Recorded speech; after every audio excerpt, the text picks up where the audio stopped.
Hello guys, welcome to MKV academy. मैं मोहित वैष्णव लेकर के आया हूं आप लोगों के लिए कुछ इंपॉर्टेंट नोट्स। तो वीडियो को लास्ट तक देखिए और बने रहिए मेरे साथ। जितने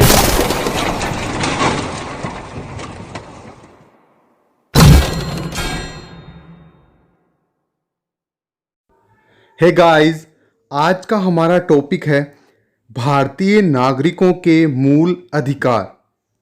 ये मूल अधिकार भारतीय संविधान के भाग 3 में है तथा इन अधिकारों से संबंधित अनुच्छेद हैं अनुच्छेद 12 से लेकर के अनुच्छेद 35 तक। ये मूल अधिकार अमेरिकी संविधान से लिए गए हैं तथा भाग 3 को यानी कि जो मौलिक अधिकारों से संबंधित भाग है उसे भारतीय संविधान का मैग्ना कार्टा कहा जाता है। मैग्ना कार्टा क्या है? तो ये सन 1215 में इंग्लैंड के राजा ने इंग्लैंड की जनता को जो अधिकार दिए गए तो उसे मैग्ना कार्टा कहा गया।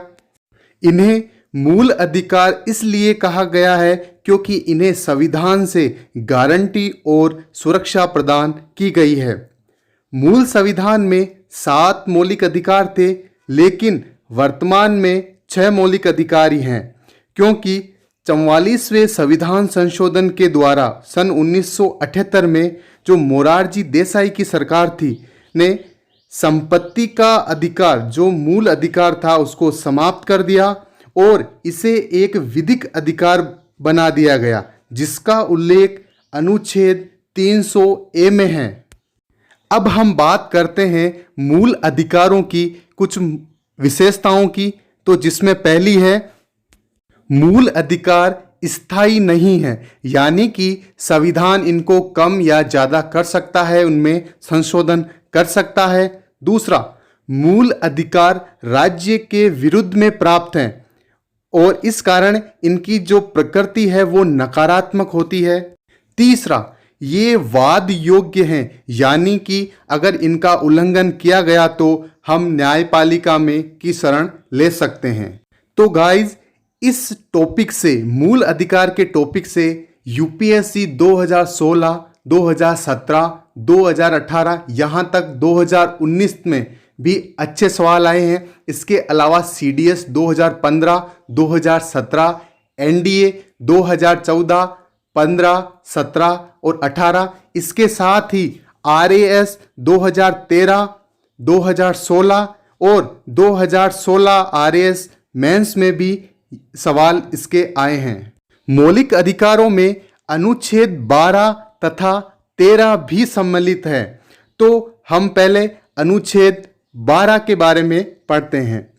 तो अनुच्छेद 12 में राज्य शब्द को परिभाषित किया गया है। अब राज्य शब्द की परिभाषा क्या है? तो वे सारी संस्थाएं राज्य शब्द की परिभाषा में शामिल है जिनकी स्थापना सरकार ने की हो या जो सरकार से वित्तीय सहायता प्राप्त करती है, जैसे नगर पालिका, पंचायत, जिला बोर्ड सुधार न्यास, LIC of India, ONGC, SAIL आदि, यानी जो महारत्न कंपनियां हैं। अनुच्छेद 13 की बात करें तो इसमें लिखा गया है कि कोई भी ऐसी विधि या कानून जो मौलिक अधिकारों का उल्लंघन करती हो, वह विधि उल्लंघन की मात्रा तक शून्य होगी, यानी कि मौलिक अधिकार न्यायिक समीक्षा योग्य हैं। किसी भी विधि को संविधान के उल्लंघन के आधार पर न्यायपालिका में चुनौती दी जा सकती है, जिसे न्यायिक पुनरावलोकन कहा जाता है। और संविधान के किसी भी अनुच्छेद में न्यायिक पुनरावलोकन का उल्लेख नहीं है, लेकिन अनुच्छेद 13 है वो न्यायिक पुनरावलोकन का आधार है। और सुप्रीम कोर्ट को अनुच्छेद 32 के तहत तथा हाई कोर्ट को अनुच्छेद 226 के तहत अधिकार दिया गया है। अब बात करते हैं अनुच्छेद 13 में जो विधि शब्द है उसका क्या मतलब है। तो अनुच्छेद 13 में ही धारा 3 में विधि शब्द को परिभाषित किया गया है। इसके अनुसार संसद द्वारा बनाए गए सभी कानून, अध्यादेश, आदेश, अधिसूचना और जो परिपत्र हैं उनको विधि शब्द में शामिल किया गया है। यहाँ पर महत्वपूर्ण जो बात है वो यह है कि संविधान संशोधन को विधि शब्द में शामिल नहीं किया गया है, क्योंकि इंदिरा गांधी की सरकार ने 24वें संविधान संशोधन के द्वारा अनुच्छेद 13 में 13(4) नामक एक नई धारा जोड़ी और कहा गया कि संविधान संशोधन विधि शब्द की परिभाषा में नहीं आते हैं। इसके बाद हम पहले मूल अधिकार की बात करते हैं, जो है समानता का अधिकार। इसमें अनुच्छेद 14 से लेकर के 18 तक है। अनुच्छेद 14 में कहा गया है विधि के समक्ष सभी बराबर होंगे अथवा विधियों का समान संरक्षण होगा। अब बात करते हैं विधि के समक्ष समानता की, तो यह अवधारणा इंग्लैंड से ली गई है और यह एक नकारात्मक अवधारणा है, यानी कानून के समक्ष सभी समान होंगे। किसी भी वर्ग या व्यक्ति को विशेषाधिकार नहीं है। कोई भी व्यक्ति अमीर हो गरीब हो विधि के ऊपर नहीं है। दूसरा, विधियों का समान संरक्षण।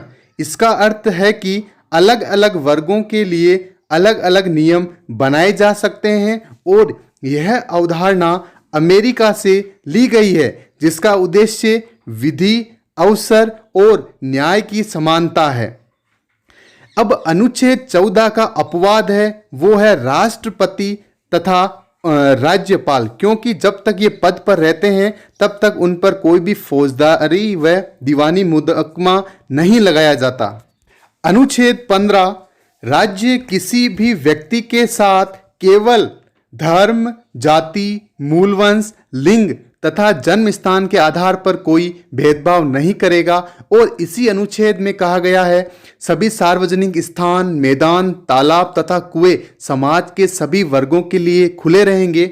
अनुच्छेद 15 में धारा जोड़ी गई 3, इसमें कहा गया कि राज्य महिलाओं व बच्चों के लिए विशेष प्रावधान कर सकता है। और अनुच्छेद 15 में धारा 4 में कहा गया है कि राज्य सामाजिक और शैक्षणिक दृष्टि से पिछड़े हुए लोगों तथा SC ST के लिए शिक्षण संस्थानों में आरक्षण का प्रावधान कर सकता है। और अनुच्छेद 15 में 5वीं धारा में कहा गया है कि उच्च शिक्षण संस्थानों IIT, IIM में SC ST तथा पिछड़े वर्ग के लिए आरक्षण का प्रावधान किया गया है। इसे 93वें संविधान संशोधन 2006 में जोड़ा गया और अशोक कुमार ठाकुर के मामले में चुनौती दी गई, जिसमें सुप्रीम कोर्ट ने क्रीमीलेयर का सिद्धांत दिया था। अब बात करते हैं अनुच्छेद 16। तो राज्य सभी लोगों को आजीविका के समान अवसर उपलब्ध करवाएगा। अनुच्छेद 16 में यह भी कहा गया है कि राज्य किसी भी व्यक्ति के साथ धर्म, जाति, मूलवंश, लिंग, जन्म स्थान, निवास स्थान तथा उद्भव के आधार पर भेदभाव नहीं करेगा। अनुच्छेद 16 की धारा 4 में कहा गया है कि राज्य SC ST तथा ऐसे पिछड़े हुए लोग जिनका सरकारी नौकरियों में अपर्याप्त प्रतिनिधित्व हो के लिए आरक्षण का प्रावधान कर सकता है। 1990 में VP सिंह की सरकार ने मंडल आयोग की सिफारिशों को लागू करते हुए पहली बार OBC को आरक्षण दिया गया और इस आरक्षण को इंदिरा साहनी के मामलों में चुनौती भी दी गई।